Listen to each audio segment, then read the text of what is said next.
So here's the first gift that God gives us. He gives us the gift of His presence. We could call this nearness in the quiet. In the Old Testament lesson for today, Elijah doesn't just run away. He completely unravels. Days earlier, if you look in the previous chapter, he had stood on Mount Carmel, calling down fire from heaven, facing off with hundreds of the prophets of the pagan god Baal, proving that the Lord alone is God.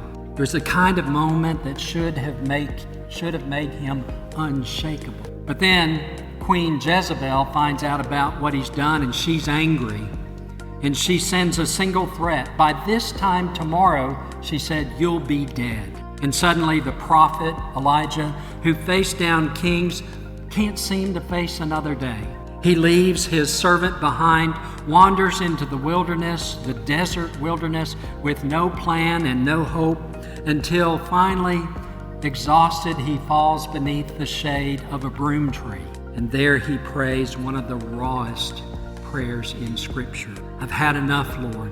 Take my life. Despair does that. It collapses, I'm alone, into I just can't take it anymore. Elijah wonders if God has completely abandoned him. But then God sends a messenger. Not a messenger who's angry or bringing judgment, but one who brings the tender mercies of rest and nourishment. An angel awakens Elijah and simply says, get up and eat. Well, he had nothing to eat, but he wakes up to bread baking on hot stones, cool water to drink, and even permission to fall back asleep after he's eaten his fill. Before God sends Elijah on the next mission, he gives him provisions that say, you are not forgotten. Everything's going to be all right. When Elijah then becomes strong enough to stand again, God speaks.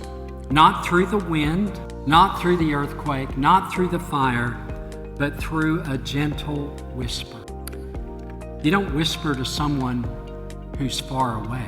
You only whisper to someone when you're close. And God was close enough to Elijah to whisper. God's first move toward you in your loneliness and your despair is not to push you away or to scold you. God draws near enough to speak to you in a whisper.